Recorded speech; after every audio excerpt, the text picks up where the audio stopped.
আমি একটা গ্লাস নিয়ে ছাদে আসছি। তোমরা হয়তো ভাবছো ছাদে গ্লাস দিয়ে কী হবে। তো আমাদের ট্যাঙ্কিটা কদিন পরে পরে পরিষ্কার করতে হয়।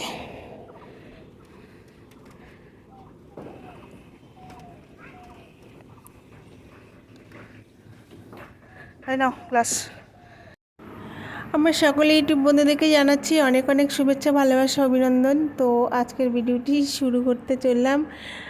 তোমরা প্রত্যেকটি ব্লগ ভিডিওতে শুনেছো আমার প্রত্যেকটা কথায় তো চলে আসে, ওর জন্য সরি। তো যারা নতুন বন্ধু রয়েছে এখন আমার চ্যানেলটিকে সাবস্ক্রাইব করোনি, তারা সাবস্ক্রাইব করে পাশে থেকে ফ্যামিলি মেম্বার হয়েছেও।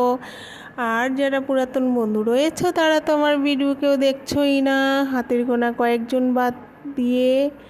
হ্যাঁ, পুরাতন বন্ধুর মধ্যে কয়েকজন রয়েছে তারা দেখো, বাকি তো কেউ দেখে না আমার ভিডিও। তার জন্য সত্যি খুব মন খারাপ লাগে গো। তোমরা কে কোথায় আছো জানি না, একটু ভিডিওটা দেখে প্লিজ সাপোর্ট করো, পাশে থেকো। তো আজকের ভিডিওটি তোমরা দেখেই বুঝতে পেরে গেছো কি হচ্ছে এখানে। অনেকক্ষণ থেকে প্রায় কাজটি চলছে, আমাদের জলের ট্যাঙ্কটি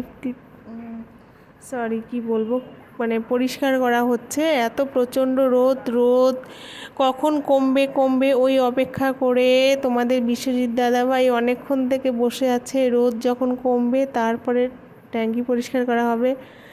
তো এখন তো হ্যাঁ, চলে এসো বাইরে।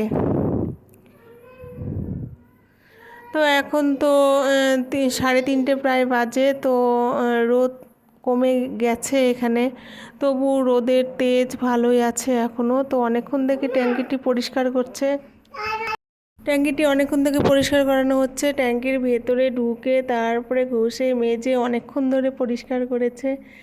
তো এর আগে তো অতটা দেখাতে পারলাম না, ডিউটি অনেক বড় হয়ে যাবে। তো ভাবছি কি করব, ব্লগ ভিডিও সেরকম দেওয়া হয় না। তো আজকে যখন একটা এত বড় কাজ করছে তো এটাই ভিডিও করে নিই। তো গ্লাসটা নিয়ে এসেছি এ কারণেই, দেখো এই যে জলটা ফেলতে সুবিধা হয়, নয়তো কাপড় দিয়ে ভিজিয়ে চিপে অনেকটা দেরি হয়ে যাবে। তো গ্লাস দিয়ে ফেললে পরে খুব তাড়াতাড়ি কাজটা করতে সহজ হবে, তাই গ্লাসটা এনে দিয়েছি আমি।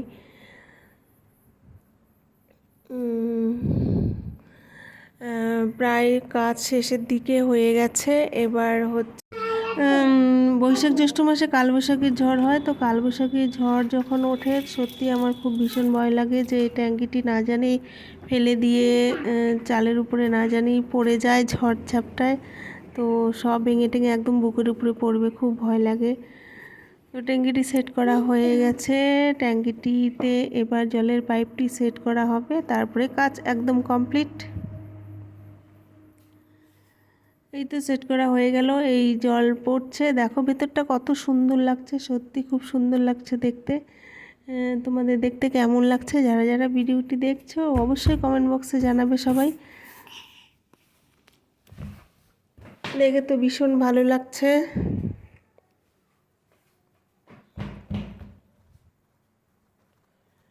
কত সুন্দর ঝকঝকে একদম ক্লিন ওয়াটার।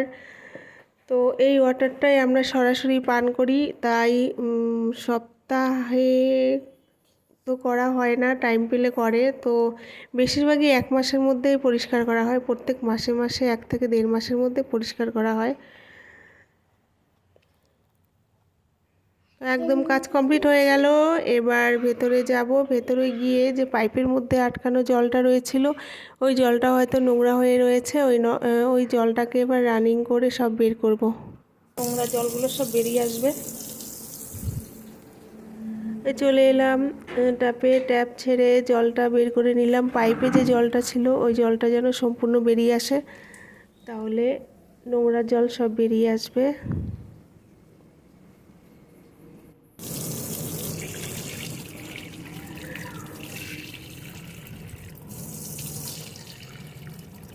আমরা এখনও কোনো কেনা জল খাই না, এই জলটাই আমরা সবসময় পান করি, তাই ট্যাঙ্কিটি সবসময় পরিষ্কার রাখি।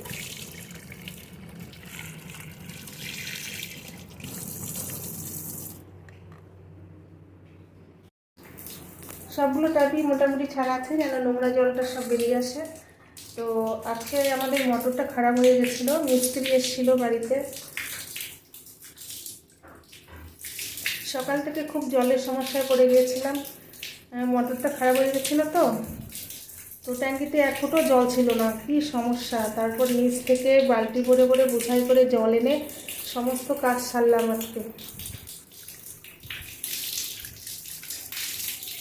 নিচ থেকে বালতি ভরে দুতলায় জল তোলা কতটা যে কষ্ট, ওই জল এনে সম্পূর্ণ কাজগুলো করা হয়েছে।